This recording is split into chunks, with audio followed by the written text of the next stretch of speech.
Hey, what you got? Yes, we were talking about play. Remember last time we talked and I asked you, when is the last time you played? And you didn't really have an answer. And so, Guilty. have you played? What did you do to play? I actually was more intentional in thinking about that question because you did kind of catch not off guard, but you don't necessarily think about that. As an adult, you feel like, you just have so much responsibility that you can't really let go.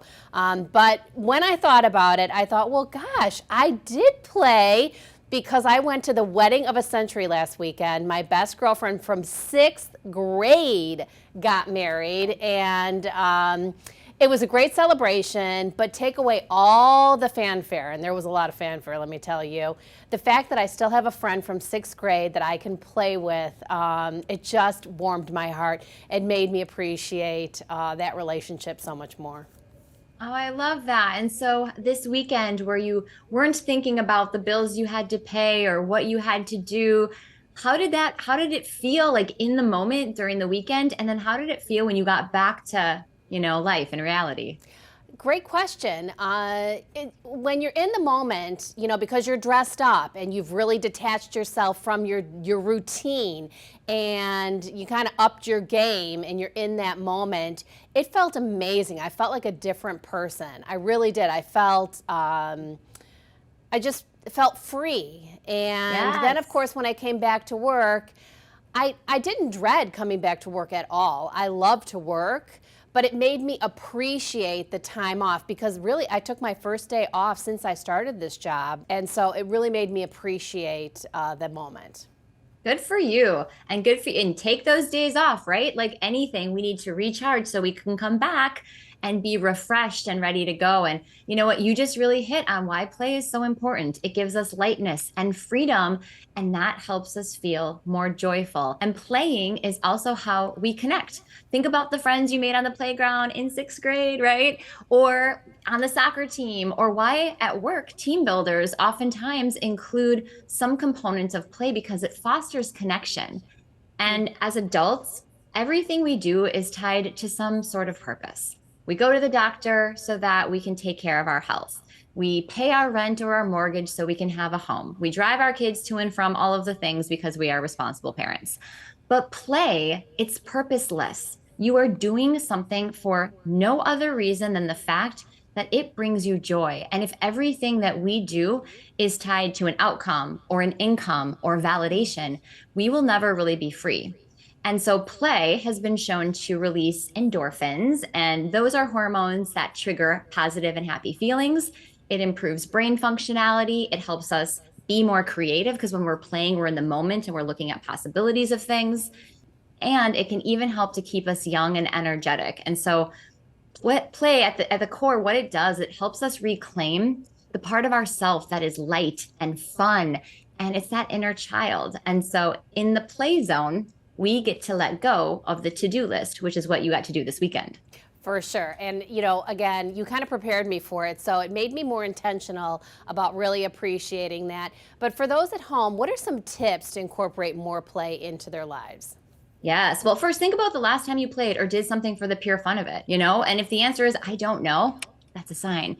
When we were young, life was all about having fun and enjoying ourselves, and that doesn't have to stop. It's not like at 25 years old, there is a switch that's flipped, and we are all of a sudden very serious people who grind away at work and never enjoy our lives. That certainly happens, but it doesn't have to. Part of it is remembering that play is an essential part of life. And if there is no balance to the chores and the responsibilities and the to do list and the work, that would make for quite the uninteresting life. So we have to make time for it. Every week, I make bird time. So I'm representing my birds, right? I go out and I go to the trails and I go to parks and I like to look at birds. There is no end game, there is no outcome. I simply love watching birds and appreciating their beauty.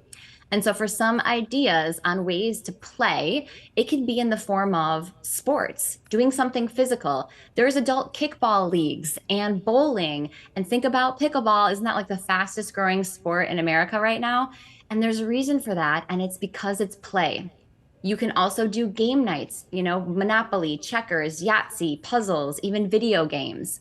You can lean into the artistic side of play, which is coloring or drawing or writing, going to a concert or even seeing a play or doing something that's just outside of your comfort zone. You know, take dance lessons, take a drawing class.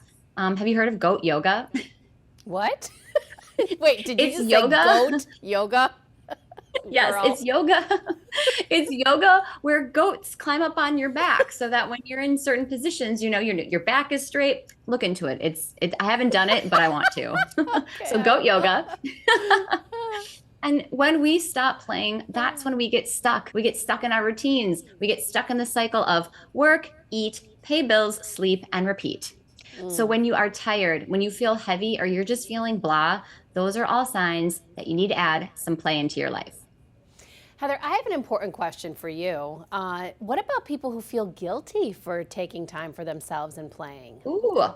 Remember we talked about people pleasing and that it's okay if you're the number one person on that people pleasing list? I think if you feel guilty, that is also a sign that you actually need to make more space for yourself. So it is not selfless or selfish, it's selfless. So think about when you are your best self, you can give to everyone else.